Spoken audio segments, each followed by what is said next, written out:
should have my phone handy in case there's some kind of from. Is Rabbi Reiser here tonight, or he's not? He is. He may have a conflict, which we'll know about last minute. Therefore, he. Because it seems like he took himself off the, or you took him off. Oh, we took him off. Right. Yeah, because he wasn't sure if he was able to make it or not. So he's not speaking tonight? He's not, because he wasn't sure if he was able to. I was on standby. He's, I just don't do standby, just do it. This way, he'll have a clear mind. His stuff. Rabbi Elishevitz comes at 9, and the beer is getting cold as we speak.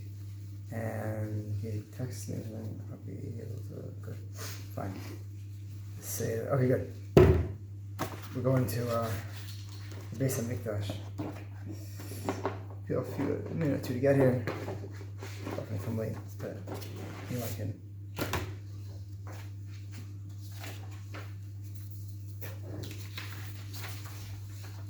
Thank you.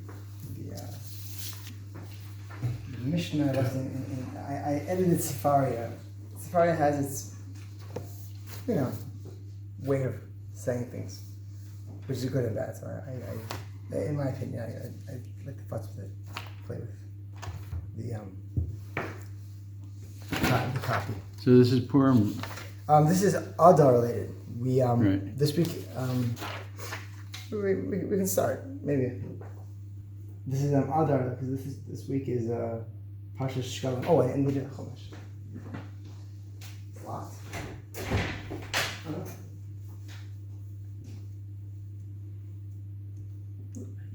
Adar is next week. What? Next week, Adar is. Next week is? I think Adar. Yeah. No, I think it's still early. Adar next week starts. Next week. Rosh Chodesh Adar is the following. It's not this coming Shabbos. No, this Shabbos is Shkalim, which is always the Shabbos Mevarchim. Right. Adar. So it's a Shabbos after we'd already be into. Right. Adar. Okay. And there's only one Adar this year, right? Right. That's a ordinary year. Wow. Yeah. We don't have to ask all the questions about if you're born on and if you have a yard site on and. Right. And the whole of Paras Pasha in the nusach of the Rosh Chodesh Baracha and Musaf all year long. We added term to the lineup.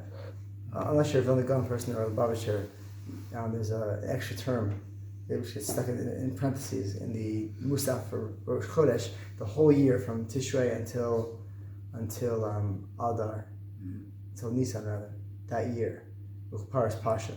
Why we add in this need for Kapara, all kinds of that's a fun topic, very interesting topic. Next year. Next year, leap year. Next year. I don't know if next year is 2 Adars. No, leap year in 2 years. No, next year might be a leap year. Okay, next Pesach is also Erev Shabbos. Shabbos Erev Yom Tov. I have to think about it again. Welcome back. Thank you. Anyway, so I feel fine. without further further ado indeed. Just figured you were away. I was.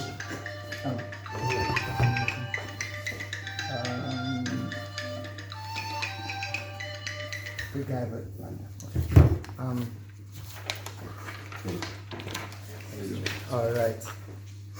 all right. I'm well centered for the. Do you want to put the extra sheets where you can reach them that way when people come in? You won't have to run from place to place.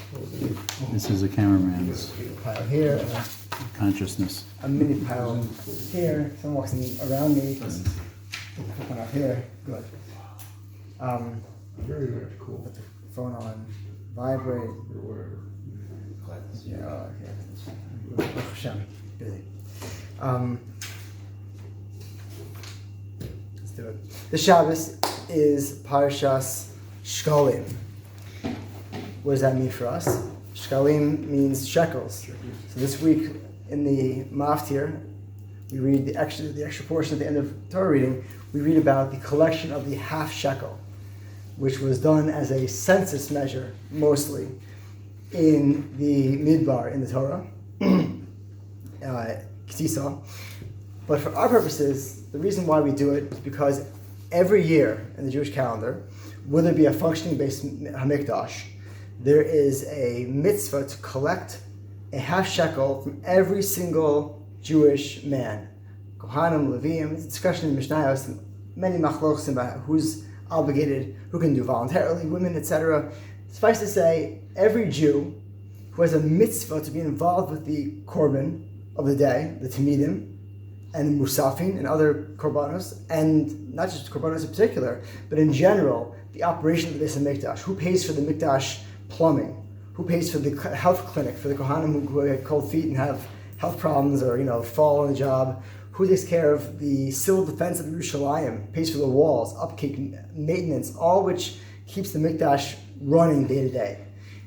Answer is the tax on Klal Yisrael. Every Jew must pay a half shekel every year, and that was done in Adar. So beginning, the Mishnah says that from Rosh Chodesh Adar, they begin announcing shkalim, new, everybody pay up, and if you're a fine Jew, you pay up right away to the temple establishment. The temple, the Mikdash we'll discuss very shortly how they did it, but the mid-month of Adar, Shushan Purim, we call it these days, on the 15th of Adar, they would begin setting up shop all over Eretz Yisrael, maybe even places in Rome and far-flung corners of the Jewish world, with stands, with counters, with storefronts, where a Jew could go and pay his half shekel to the Mikdash agents to bring to Yerushalayim. And then by the end of the month, the Mikdash itself, in the Mikdash, you could go and pay it, in person if you wanted to, in the Beis HaMikdash.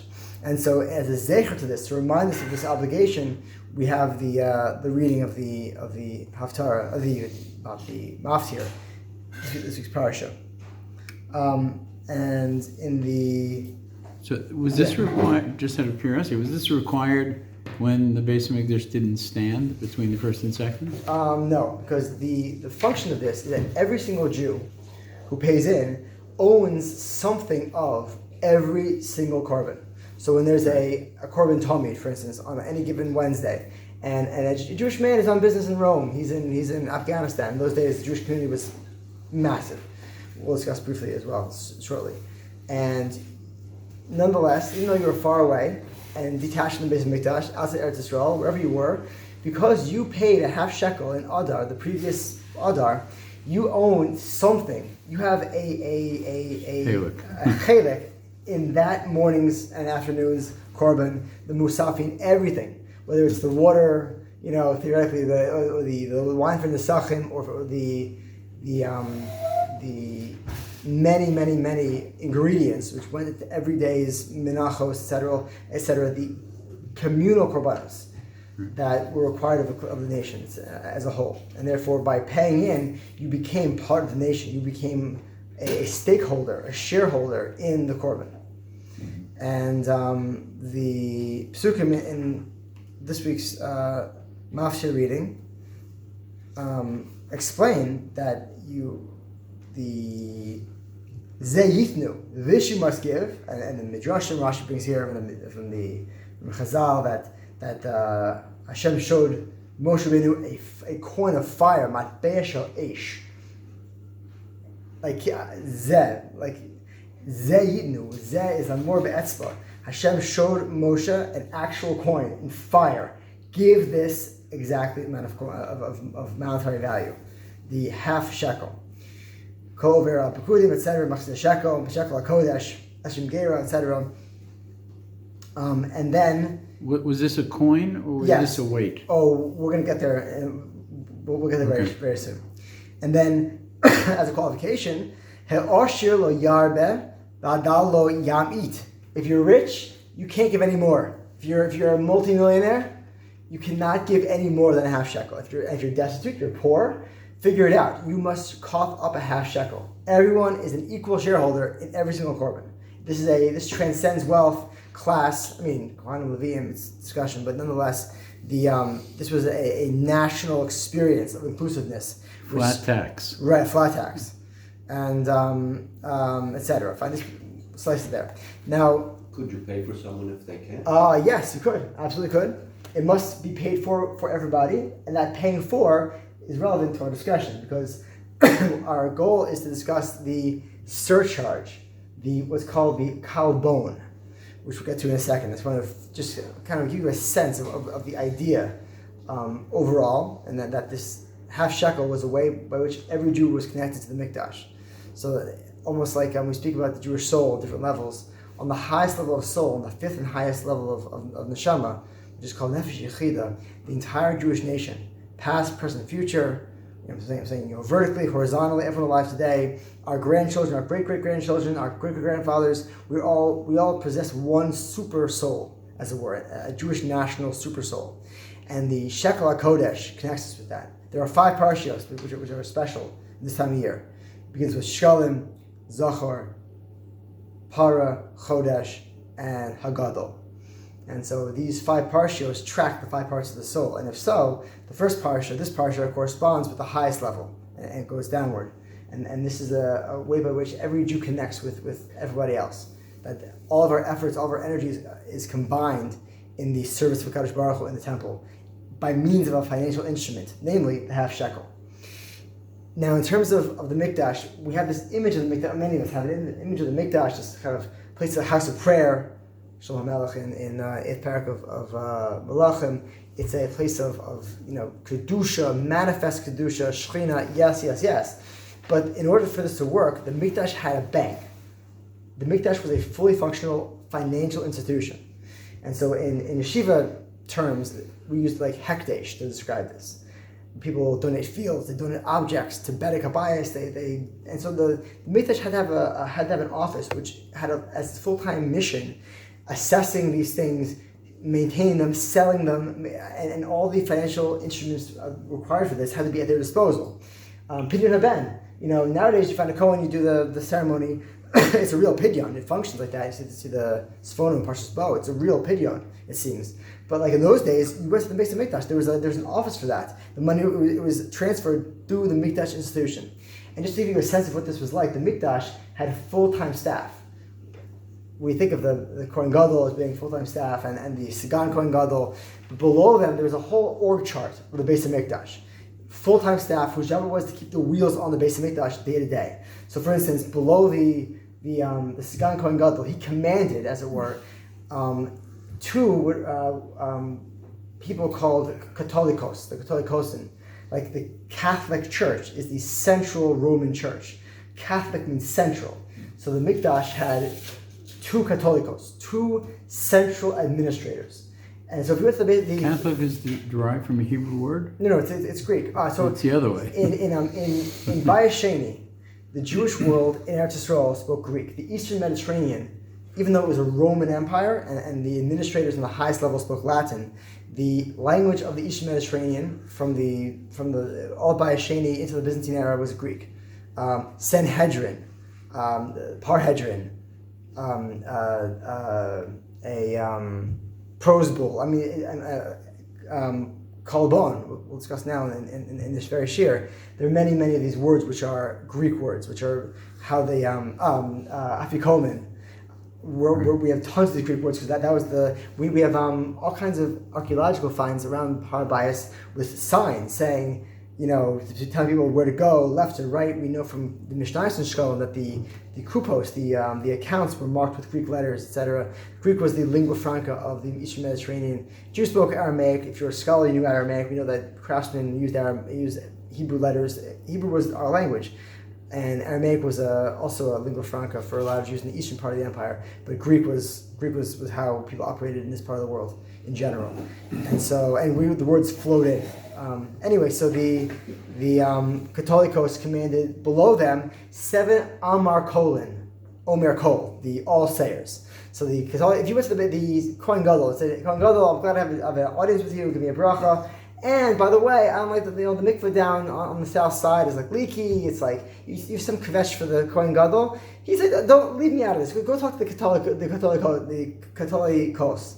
Go talk to them. This is below me. I don't deal with this kind of stuff. The Kohen Gadol, he had a job to be lechtik, to be above the clouds, meditate, wear b'di kahuna, be a dignitary for Klal Yisrael. Sgan Kohen Gadol similarly. Down here on this level of Katolikos and the Amar Kohen, they took care of business.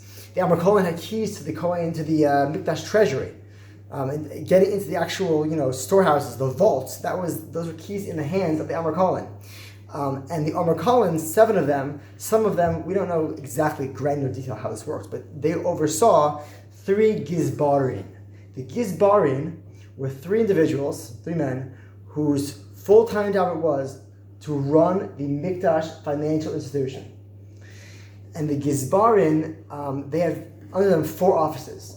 3 of them were korbanos offices for managing the money. People came to the Mikdash every single day. Mikdash visits included korbanos, all different kinds, paying all kinds of nedavos, the world of erech, and people were paying and dealing with kedusha, korbanos. Charts like these. Yeah, I mean all kinds of donations, which required financial assessment and collection, etc. So 3 offices, full staff, dealt with those things nonstop. 1 office of the 4 was dedicated to the collection of the half shekel. It was a year-round job because Jews in those days lived all over the world. Was there a deadline for the end of the year? The Mishnah and the Shkam are involved with this, yes, both for collection and also disbursement. And there was this collection, the money gets taken to the Mikdash and put away, and then once it's collected, the Mikdash then has to disperse the money at various intervals, so they can keep the money available for korbanos certain times of the year, repairs, etc. And if there was surplus, there were accounts for the surplus as well, used on various other secondary or tertiary concern items. The Mikdash was always in the black. Basman Hazeh, Jewish institutions are always begging for money and has to hand out for donations. The Mikdash was always in the black. They had money, they had surplus. It was a matter of kavod shemayim. The Mikdash should not be begging and be constantly in debt. And in those days, the Jews of the world lived, by Hasheni, you had Jews were 10% of the Roman Empire. Like in America, African Americans, blacks in America are about 13-ish% of America right now. Jews are 0.03%, 0.04, 0.02, whatever it is. It's tiny, right? And America's our focus. I'm sorry, our cultural, perspective here. It's not the Canadians and the Danish. Anyway, so Jews were 10% of the Roman Empire alone. Besides Jews living in Persia, far-flung as Afghanistan, big communities in those days. There was a mechanism by which money was collected from Jews all over the Mediterranean, shipped to Eretz Yisrael, and made it to the Mikdash in time to be used for korbanos every single year. It operated. We know this because Cicero, the great Roman orator, was once called upon to defend a Roman governor in what's now Turkey, who was so mad about tax games that he seized all the shkalim of the Jews of Turkey, of Asia Minor, and detained them, put them in his treasury, and said, no, until we figure out who's cheating whom here, and until the local politics are addressed, Jewish money can't leave Asia Minor. And the Jews went crazy. The Jews sued him. And so this matter went to Rome. This was a matter adjudicated in a court of law in Rome. And Cicero was on the side of the governor, defending the governor. And he points out the Jews are moving obscene amounts of money around the Mediterranean. All this capital is leaving the Roman Empire and going to Jerusalem. This is crazy. And so we know from Cicero himself and his sources and others as well that this operated. The Mikdash was successful in doing this. It was an incredible thing. And so if you dwell on this, it inspires you that the Mikdash was this. You go to Yerushalayim, you see these massive stones, the Coastal Maravi, and the remains of this humongous building, this edifice. And we read about the korbanos, in Musaf, etc., in Parshas Pinchas. But to understand that it was this living, breathing organization with an org chart and financial institutions that was just, the lifeblood of Klal Yisrael, and that a Jew living in Mallorca, in Bayasheni, the Jews were everywhere. In the Mediterranean, they felt connected to the base of Mikdash, to Kadosh Baruch Hu, and they had a chelik in Avodas Hashem by way of the half shekel. And so the half shekel itself. Let's discuss the coin. Actually, can I have a cup of water? The coin itself was the biblical shekel. So when Hashem says Zeh Yitnu, and Hashem showed Moshe a coin of fire, he showed him a picture of the coin of those days, which was a silver coin, and then it had, presumably, a smaller denomination, the half shekel, which would be half the weight of that coin. So what is the weight? What does that mean? What's a shekel? The shekel implies weight, a measure. So even though it was a coin, and used throughout the Levant in those days, it was not a Jewish thing per se. I think we know from other Hebraic languages like Moabite and other inscriptions that we have in other related languages that the shekel was a known weight.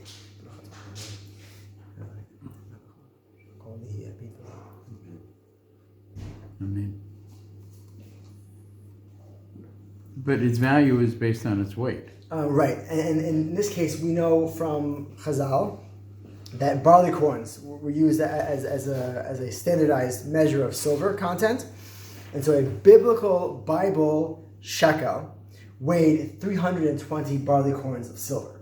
So if you make little nuggets of silver in the shape of barley corn, which are uniform more or less, exactly, 320 would be the weight in silver of a biblical shekel.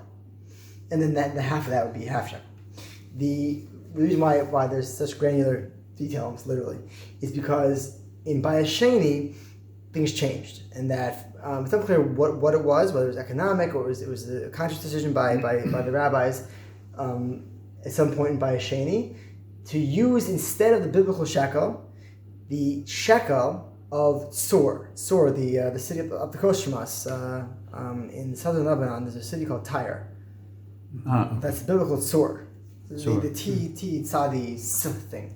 So Sur has Kesef Suri. So if you ever hear in learning or in Shiurim, or it comes up in various things, Kesubas, various in Yonim, Kesef Suri. It's true. People will tell you there's Chazal that because they would be mitzayer, they would draw on them Sur, like Lashon Yitzira designs. But the real reason why it's called Kesef Tsuri is because it was from the city of Sur. And in Sur, their shekel weighed 384 barley corns. Instead of what? Instead of 320. So 320 was the biblical D'oraisa shekel. So when HaKadosh Baruch Hu tells us in the Torah, give a half shekel, he's saying the coin, which is 320, give half of that in silver to the Mikdash every year. Guerrero. Right. The other measures, right? So the Mishnah is in and Farshim it's very involved. It's also the Mishnah in Bechoros. But I want to stay aloof from this for now. But this is relevant for our discussion shortly. But the point being that when a Jew paid a half shekel in Bayis Sheni, he was paying half of a Kesef Suri shekel, which means he was paying more silver than, slightly more, it wasn't that much more, but it was if you were poor, it was more silver than was included in a half shekel in the Torah's definition of that weight of silver. Let's be very clear that things changed.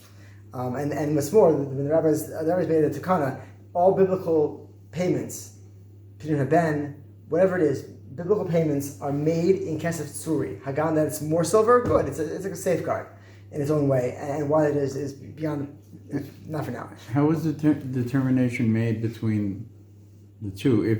If we're told everybody must give a half shekel, how did they determine what a half shekel is?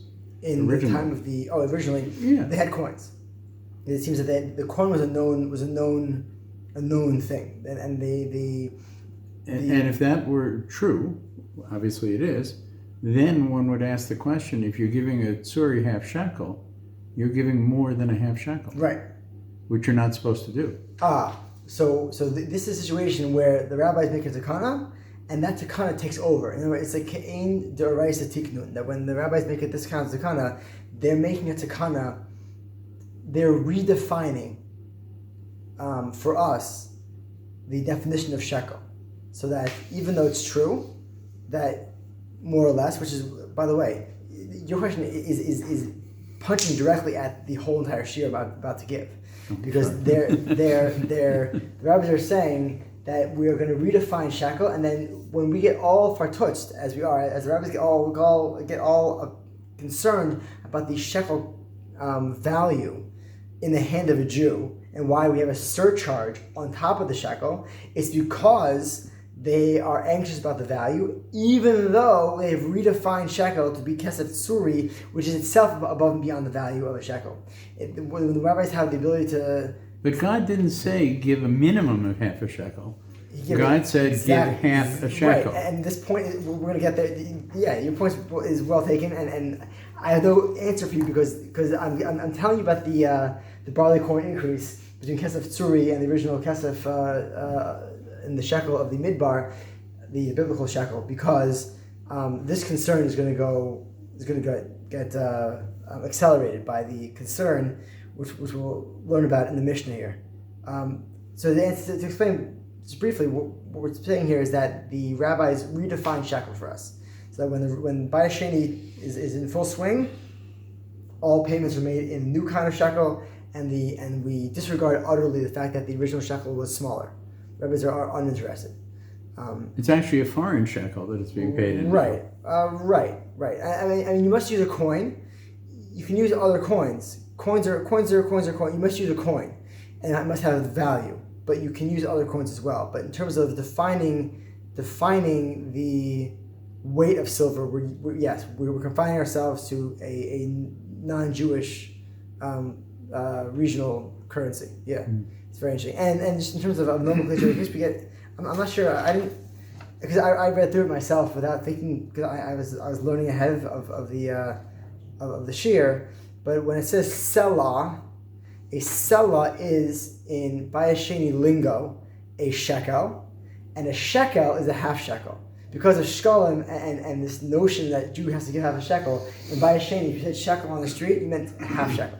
And a selah coin was a full shekel, just in terms of terminology. I think I got around that somewhat here. Anyway, I want to go into the Mishnah and to learn what it is that we mean by a kol bone and what it matters in general. So the kol bone, it's a kometz katan, however you pronounce it. It seems that from the Greek it's a kol bone. So the Mishnah, in English or Hebrew, it matters not. The English side has the Rashi, we'll see, read into it. So we'll save on time if we read the English in advance, actually. Who wants to read? Anybody? Jim? I'm sorry? You want to read the Mishnah? First, Yeah. these are obligated in the Kalban. Levites, Israelites, converts, and emancipated slaves, but not a Kohanim, women, slaves, or minors. One who contributes a half shekel on behalf of a Kohen, on behalf of a woman, on behalf of a slave, or on behalf of a child is exempt. But if he contributed on his own behalf and on behalf of another, he is obligated in one kalban. Rabbi Meir says he pays 2 kalbanim, one who gives a selah, a whole shekel, and takes a shekel, a half shekel in change, is obligated in 2 kalbanim. Thank you. So what we have here is a debate. The Mishnah begins and tells us that when you're paying for someone voluntarily, who's seemingly not obligated, kohanim, etc., women, slaves, minors, then there's no such thing as a kalbon. But if you're paying for somebody else who is obligated, a guy and a son go to the mikdash to take care of business, or they're paying the local administrators of the half shekel fund in Carmiel, and the father says, "Okay, the two of us. Here's a one whole shekel piece on the table. Good. Now we're both paid for it. Not so fast. You owe a surcharge on top of that, a kalbon. You must pay more money, more than just a half shekel." And Rabbi Meir says such a person who does such a thing actually pays 2. For the whole shekel put down on the table for the father and son in my example, there's a kalbon surcharge paid as a premium, so to speak, a surcharge, distinct as I see it. For both of those. For both of those payments. That are obligated. Right. Why? Why? This is what we're going to get into it. And so the second Mishnah will both explain a complicated case, but then Sounds also, a lot like rivers. and define, and we'll define how much this was. Who wants to read the second Mishnah here in the first parak of Shkolim, Mishnah Zion? This one is the following Mishnah. Wants to read, anybody? A reader? I'll do it. Yes. Shkolim. One who contributes on behalf of a poor person, on behalf of his neighbor, or on behalf of a resident of a city is exempt. A little bit louder, please. But if one only loaned them a half shekel, he is obligated in kalbon. Partnered brothers who have fully divided amongst themselves their late father's assets, and who, if they jointly pay a whole shekel from the assets to discharge both of their obligations, are obligated in the kalbon, are exempt from the animal tithe for the livestock they inherited, since they have completely divided between them all inherited assets. They are considered purchasers of the livestock, and a purchaser is exempt from animal tithe. But when they have not completely divided the assets, and they are therefore obligated in the animal tithe, as the livestock is considered in their father's possession, they are exempt from the premium for their joint payment, as in the case of one who pays on behalf of another. All right, we'll pause there. So what we're saying here, very slowly, is that when they're partnerships, if people are independent and they're on their own, then they have to pay a kalbon. If there's a connection which puts them together, then they are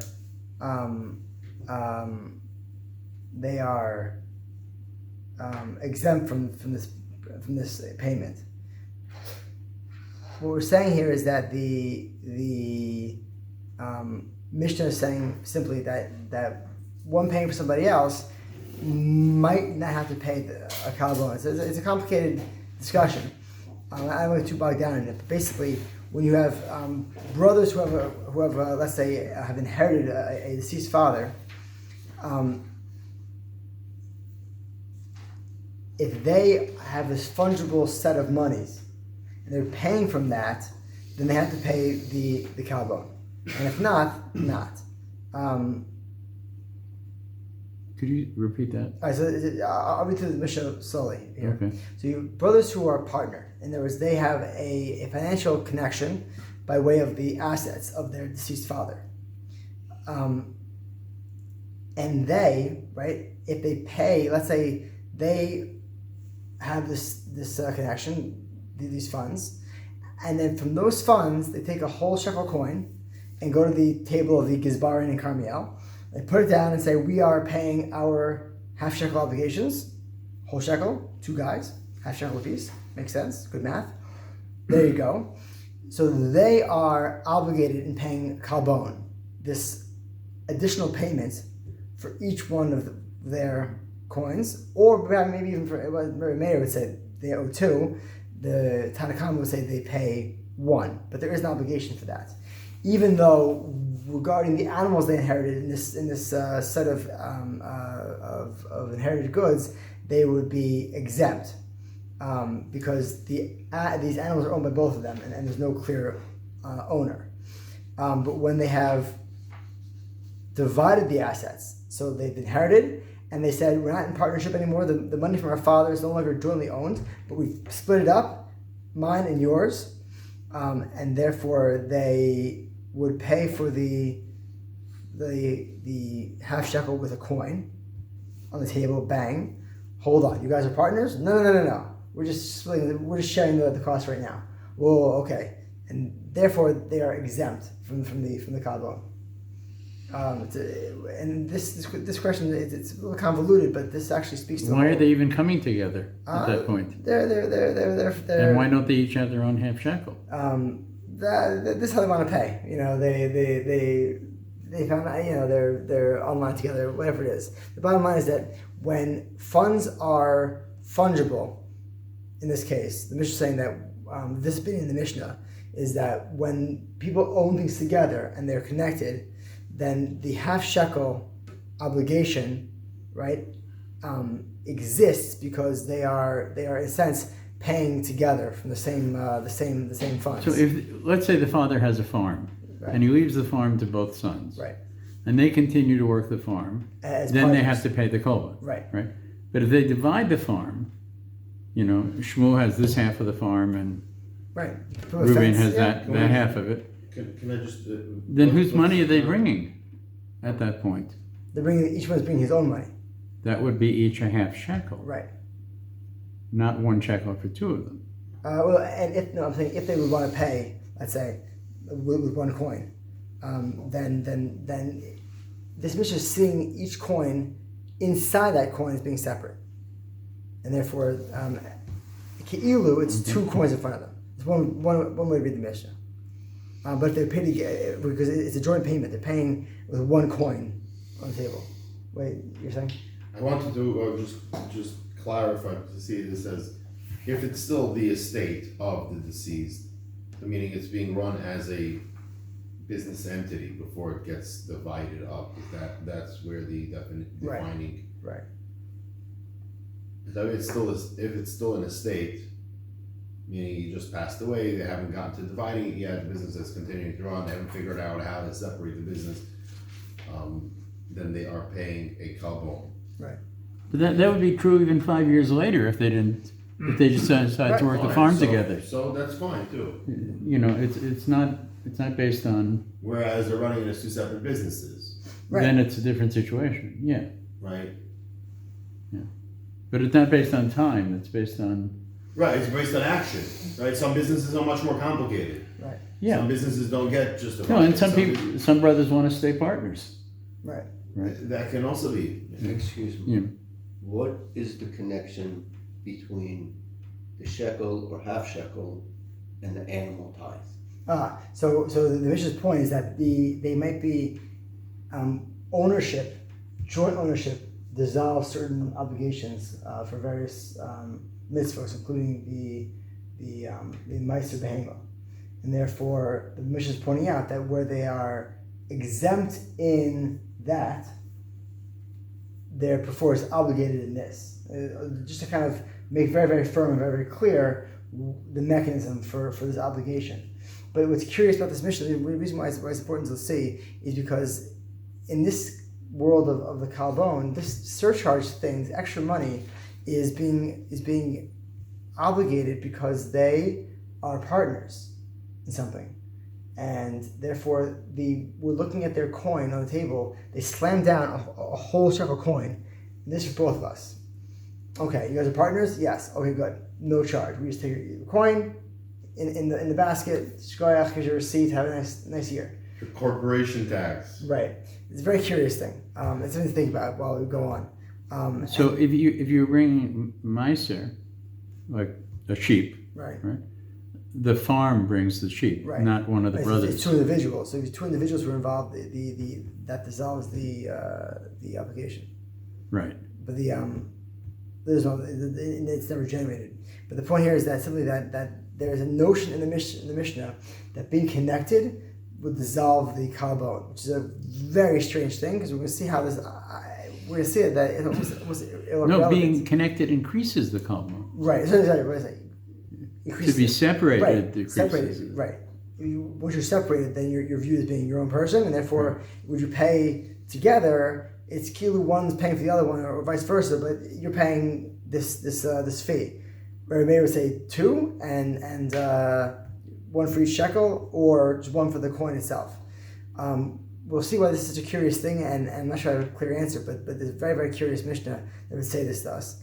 And the end of the Mishnah, the final line, I'll read it. And how much is this premium, this kalbon? A silver ma'ah kesef, according to Rabbi Meir. And according to the Rabbanim, the Chacham Omrim, chetzi, a half ma'ah. What's a ma'ah? A ma'ah is 1/24 of a shekel, 1/12 of a half shekel. So one theory is that kalbon, kolibos in Greek, means a small coin. It's like a slang term from the Mediterranean world in those days, which meant like a penny, like a farthing, little nothing. And so the point is, like, it was like the penny tax. Everyone knows you pay the half shekel, there's like a little penny thing tacked on. Or kolbon, others say no, kolbon is a lashon from, it means like a exchange, like the machlif, the hachlifa, the exchange of the money requires the kolbon, which is part of this discussion of what the kolbon is, what makes it, and how does it work. Is kolbon translated here premium? So the question is it a premium or a surcharge? And that's what we're going to discuss. Literally in Greek, it might mean small coin, a kalibos, whatever this small coin thing is, or exchange. But I'm confused. If they're coming as a unit, they pay the full 1 shekel to cover both of them, right, and then they're required to pay either another or 2 more shekels, depending on whose opinion it is, right, as some kind of expense. right. What does it mean here when it says that expense is reduced to a penny? I don't know. This is one of my overall questions for this year as we go forward and analyze what the kolbon is, why there is such a tax to begin with. We can go And the back. difference between a kolbon and a ma'ah. When the kolbon is assessed in ma'ah, so it's either half ma'ah, it's either a No, the kolbon is assessed as 1 or 2 shekels. Further up.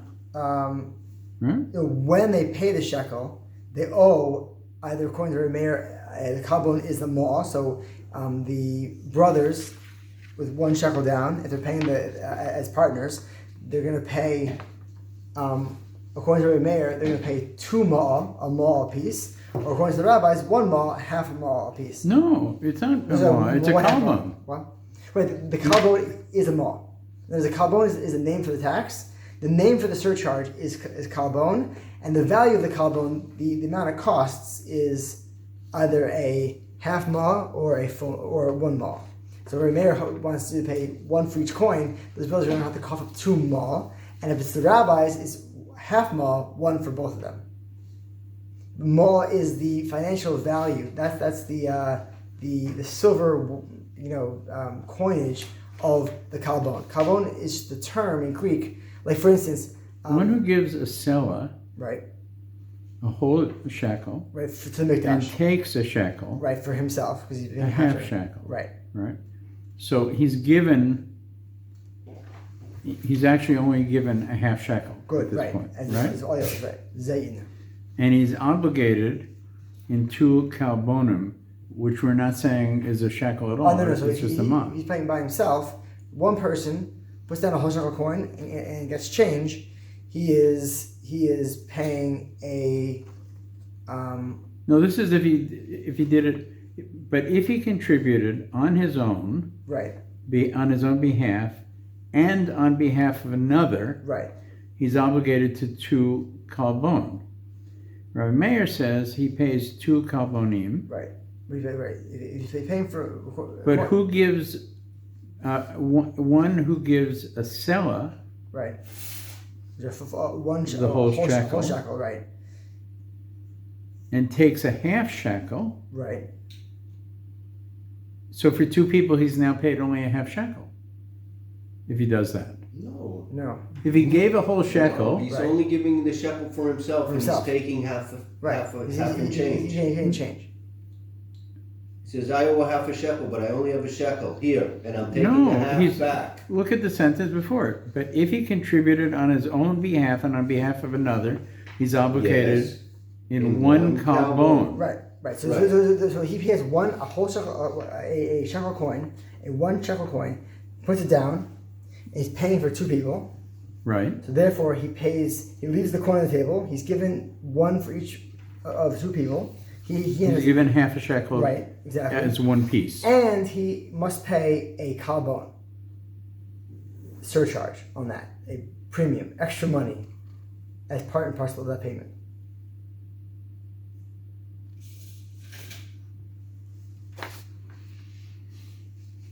Now, What does it mean? And he takes half it. So in Robert's case, it's a simple case. The guy comes alone. The guy comes to the table, slaps down a whole shekel, just for me. I'm alone here, just for me. I want change, and they give him change. No, that's not what it says, though. With all due respect, it says, but if he contributed on his own behalf on behalf of another person. Right. Yeah. So in the I first place, come yes. and I put down Right. a whole shekel for myself and my son. Right. Right? Yes. I can't take back half a shekel. No, you're paying for two people. Right. Then why does it say in the next sentence, he pays two kalbonim, one who gives a seller? So Rabbi Meir is more machmer. Rabbi Meir says that Rabbi Meir is a different discussion. Rabbi Meir would say that if you do this, you owe a kalbon for each of those coins inside the big, each of those payments, each half shekel payment invested inside that coin you put down, you must pay. Okay, so the rabbis are saying you're paying for one Right. kalbon. Rabbi Meir is saying you're paying for what that kalbon is really worth, which Right. is Two people. two half shekels. Right. Two donations. Right. But so far nobody has said about what the value of a kalbon is. All right. At this And point. then at the very end. No, what I'm saying, up to this point. Right. We find that out at the Right, bottom. that's where the what a Mishnah kalbon operates. is. That's Okay. their style. For a reason that's the way they did it. So bottom line is fine. So and Rashi has two approaches. So Rashi 1 is the Rashi at the bottom here, and so we can move. We've got through a lot of it already.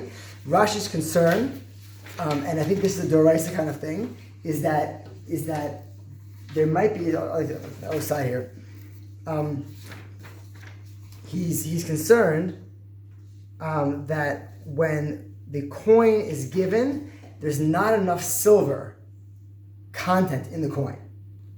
Harizek Asher Bnei Adam Shehushkal Shiklo Nosi Imo Kabon Yesh Omrim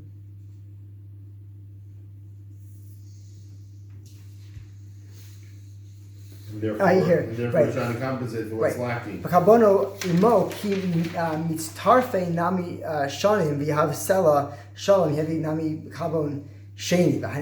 Basically, he's explaining here, Bekitzer, that he's concerned that the face value of the coin has been lost. People often shave coins in the ancient world.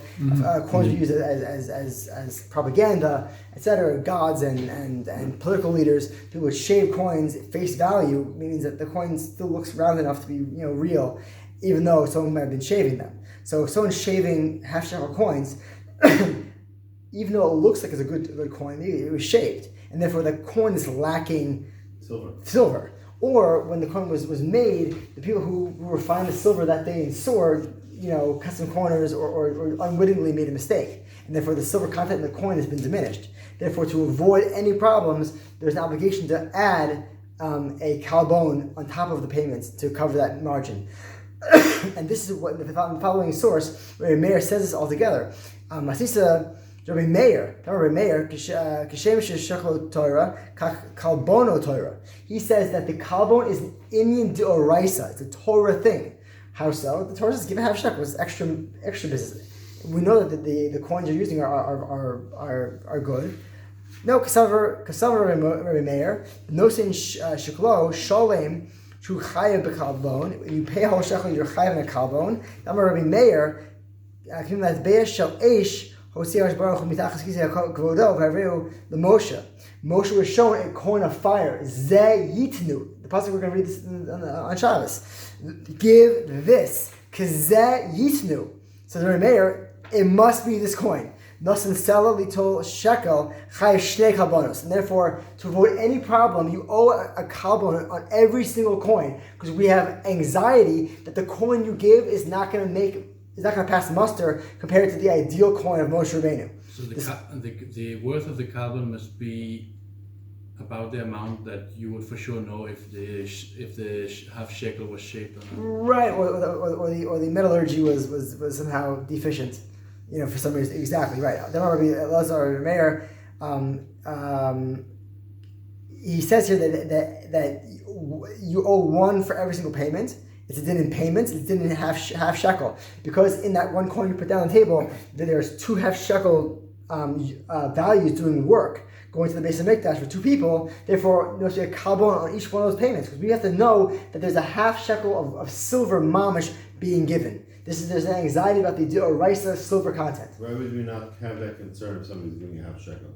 Why Why? couldn't this be the answer? If otherwise, it did be a kalbon as a rabbinical addition for any half shekel. Why would it matter if there's partners? If there isn't partners, Right. we learned about how if it's Right. This is the Kasher Meir, which is very strange. Right. This is the Kasher Meir. And it also means that if a person supplies a perfect half shekel, it is actually violating Deraisa by giving a kalbon. You're giving too much. Yeah. Well, this concern for the Avera overrides that. It's almost like it's no there are many examples. If I Google right now, but the bottom line is, in the interest of time, the Chazal have the ability to almost cancel this concern to make sure that everyone positively pays a half shekel.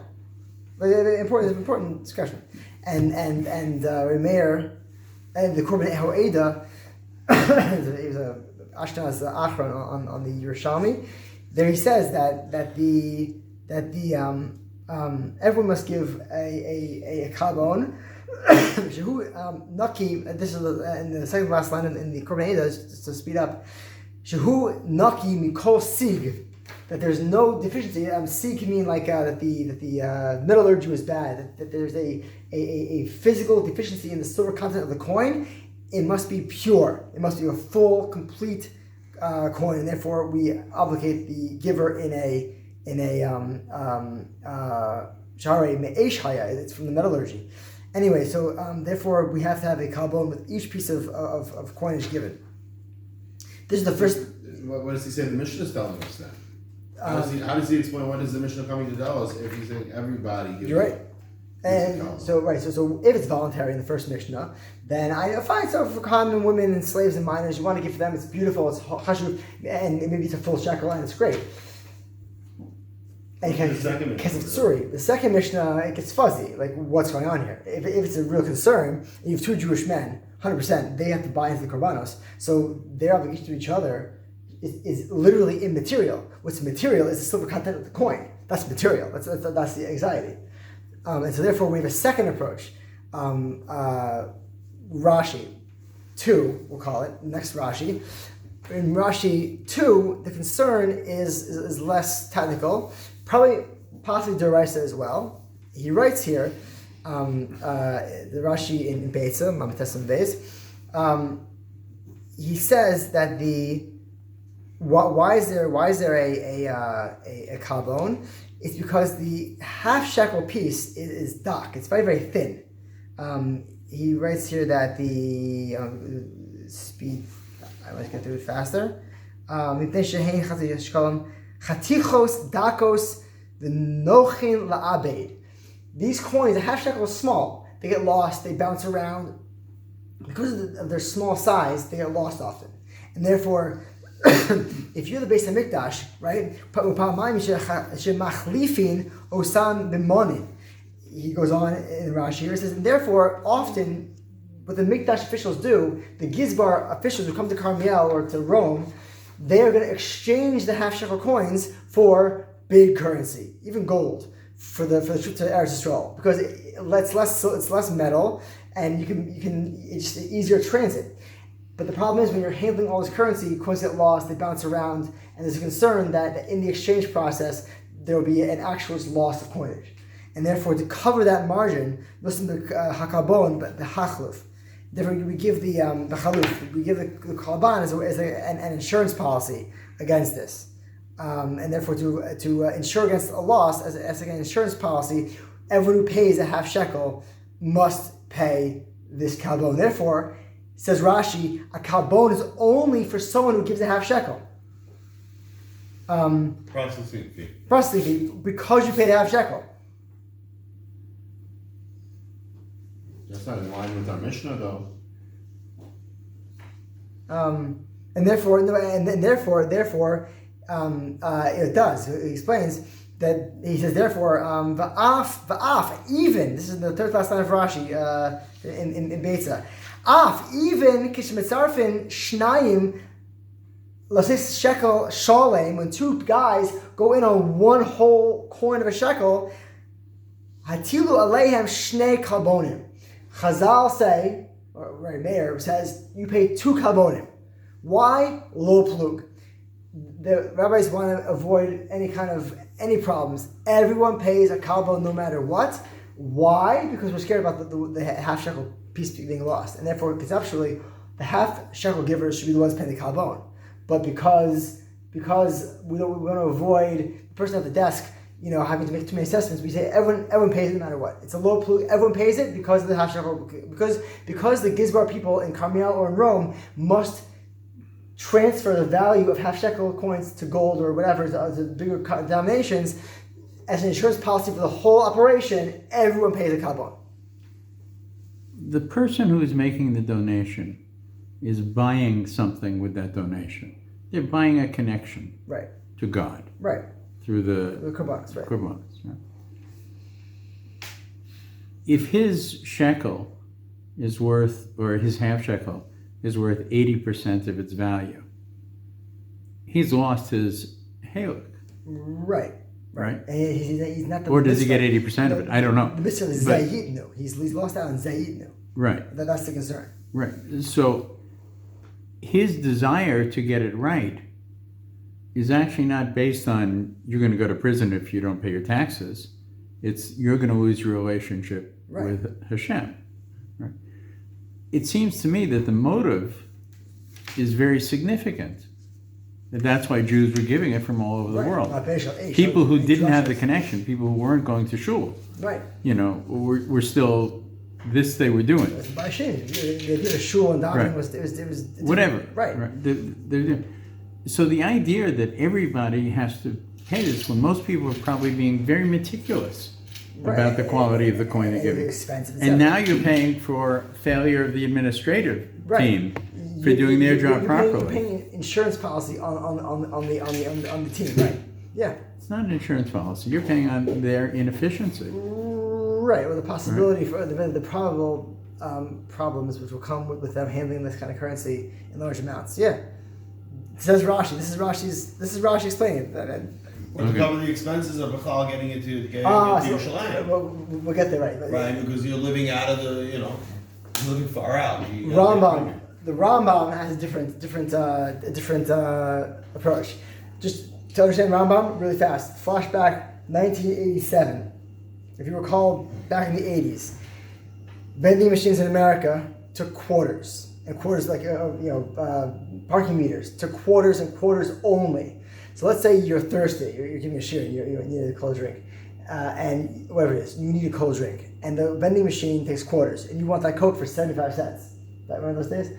And so all you have is a roll of dimes on you. You'll pay someone 80 cents for 3 quarters. You'll pay 80 cents. You'll pay a 5-cent premium to get 3 quarters, because those coins are the kind of coins which are accepted in that machine for that cold drink, right? And so therefore, the value of a quarter is more than 25 cents. The value of the quarter is whatever you'll pay for it to get the quarter with whatever you have. And so with that idea in mind, on the ground, in that time and place, the value of the quarter to you is worth more than a quarter. You'll pay the guy 80 cents to get 3 quarters. You can buy your cold Coke. You know what I'm saying? And therefore, the value of the quarter has increased. Even though the quarter is worth 25 cents, but the actual street value of that quarter has gone up. And that's, in the Rambam, that's what he says. The Rambam says, the reason why there's a kalbon is because in the Bayesheni world of Adar, when Adar hit, a half shekel was like a quarter. Everyone wants a half shekel. It's easy. You walk in, hey, I'm so-and-so, my name, whatever it is, Jewish guy, half shekel, done. Yotze. Shem Yichud on the table, walk away, you're done. You don't have to wait for change. Right, it's in and out. And therefore, the value of a half shekel was actually more than a half shekel. People wanted a half shekel. And therefore, if you wanted to break a half shekel, let's say you wanted to break a whole coin and get a half shekel, you had to pay for the half shekel. So in order to get a half shekel, let's say you wanted to get a half shekel, it's easy for you to walk in the half shekel, put it down. People would change their large coins into small coins. on their own. And therefore, people would have to go to a money changer to do that. And if you pay a premium, you pay some money to break a large coin to a small coin. If you're a family, everyone's paying together, and a bunch of big coins, the money changers are making money off you. It's their time and it's on them to manage their coinage. Mm-hmm. And therefore, someone who puts down who went to a money changer, his half shekel costs more than a guy who had one in his pocket, or a guy who has, paying for two people. I walk in, whole shekel coin, two of us together, one coin, boom, I'm out. Full shekel coin for two people. He's saving money. The guy who's paying with a half shekel paid a premium for that half shekel. And so because the half shekel is worth more than half shekel on the street, therefore to make things fair, also low plug on both sides, doesn't matter, they instituted the kalbon to even the value. People change coins, etc. And therefore, right, so if you're paying with one coin, you bypass that middleman. And it's So it is a value thing. Right. Well, because if you pay the half shekel, you're paying. If I had two half shekels, it'd be let's use for right. today's. If I had two half shekels, the value would be 1 shekel 10 agorot. Right. 1.1. Right. So you're paying more. Right. So if I plop down a 1 shekel coin, then I have to now compensate for that difference in value. Well, or right, that's a kalbon. Otherwise, the person who has the 1 shekel coin, you're saving on the exchange rate on the street. The guy who had to break the coin for his half shekel. Well, I'm not even looking at the exchange rate. I'm looking at what the value is more. So now, from giving a shekel, I'm really giving less than what it's worth. Exactly. So I'm giving less than the value. So now I have to compensate for that difference in value. Right. There's a sense that it should be even, and therefore the Rambam, the way he explains it in Half Shekel Parakim Halacha Aleph, that Chatzi Hashkalim Hakol Tzrichim Lohen Kedei Yitin Kol Echad Echad Has Shekel Shehu Chayav Vichach Shekaya Adam Holech Etzel Hashulchani.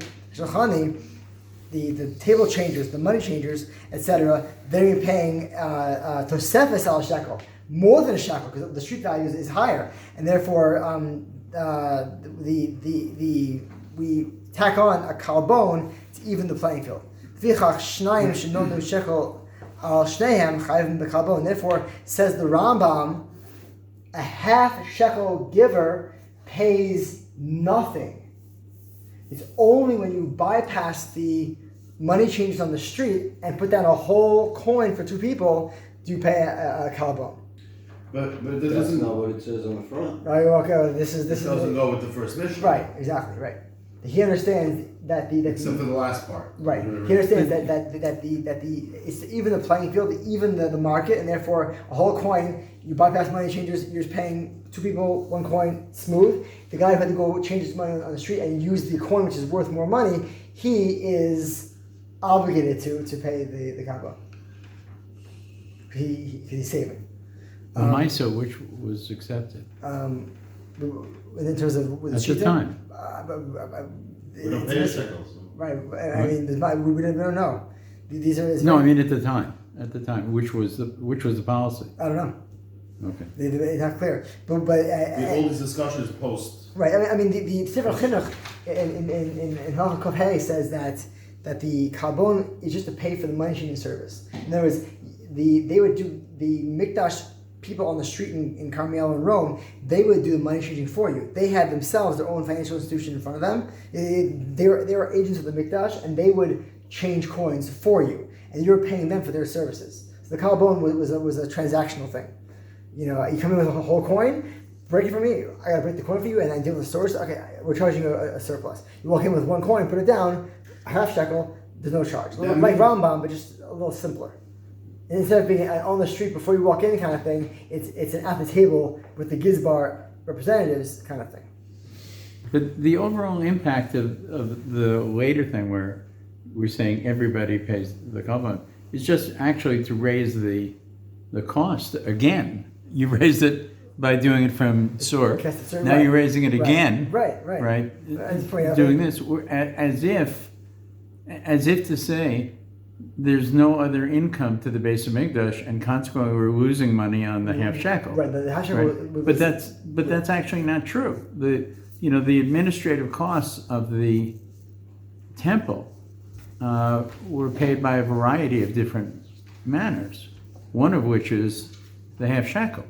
Right, but Yeah. the korbanos have to be half shekel because the korbanos have to be owned by everybody.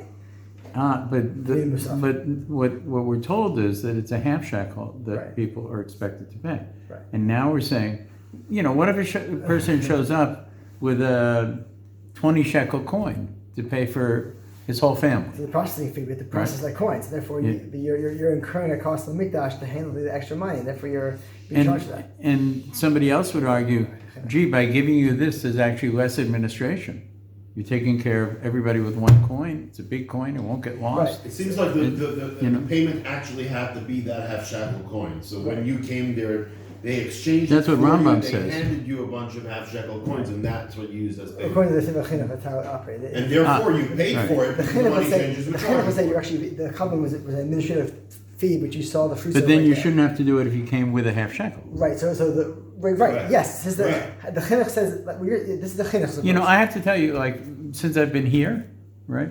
So every time I get a half shekel, right, I don't put it anywhere. I have a little place where I put it, right? So that comes Purim, I have a lot of half shekels around for those people who want to borrow them and use them, right?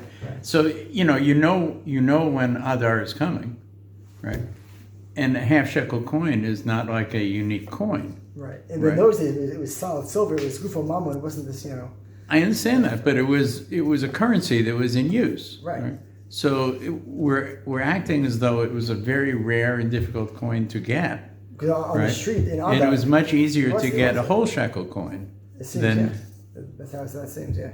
And then the financial costs associated with that create all kinds of So during the whole year, a person could not accumulate enough half shekels I for his own mean, they family. could. I mean, people were poor. It was different economy. And Rambam says in that case, you're not paying. a Right, korban, right. The Bible says that if a person gives Which makes sense. a single half shekel coin, he is not paying. Correct. And also, what's nafkamina? Where does the kalba money go? All the kalba and extra money. Where does it go? No, we're saying the kalbon's not extra money. That it's money that's actually needed as a cost, an expense. The kalba expenses. When the mikdash gets that money, where does it go? It could be exchange, it could be administration, it could be So here, travel costs. Yerushalmi talks about it. Remeir, like Rashi, Leshita so. Remeir says, no, you're paying because we're scared that the coin is deficient. Therefore, the kalbon money gets stuck in the same bin as all the other half shekel money. It goes to Yerushalayim, and it's all part of the same thing. It pays for the musaf and intermediate. It's all one thing. And there's no such thing as a separate account because it's there to be mashlim the value of a shekel which might be deficient. So that's what Meir Leshita so. Rabbi Elazar says that it goes for korbanos for the tzibor, but for nedavos the tzibor. So the classic example is the ketan mizbeach. If it's a slogan in the base of mikdash and there's not enough korbanos, then the mikdash fire is going to go out. The bonfire is going to go out. Therefore, we bring olos ha'of. We bring dov olos to keep the fire going. Kinuach lemizbeach. Right. So who pays for the ketan mizbeach? This dessert, as it were. Who pays for this? These funds. And so it would seem that these go with the doraisa understanding that the kalbon is being given to complete the value of the shekel, which might be deficient. This is my take. Shimon Shazuri, a local Orthodox rabbi, Shimon from Shazur, down the road, he says, I think this is the Durabanan financial instrument thing, whereas this plucks you, I mean, in particular, this bothers you, that this is extra cost, and it's above and beyond, and I can tell, this whole shear, this shter, it bothers you, right? So if it bothers you... No, I'm right, just trying to understand the logic of it. So it bothers me also. So this is why I think that Shimon Shazuri Shita, right, as follows. That money, the kalbon, went to buy solid gold tiles with which they would tile the interior of the Kodesh HaKadoshim.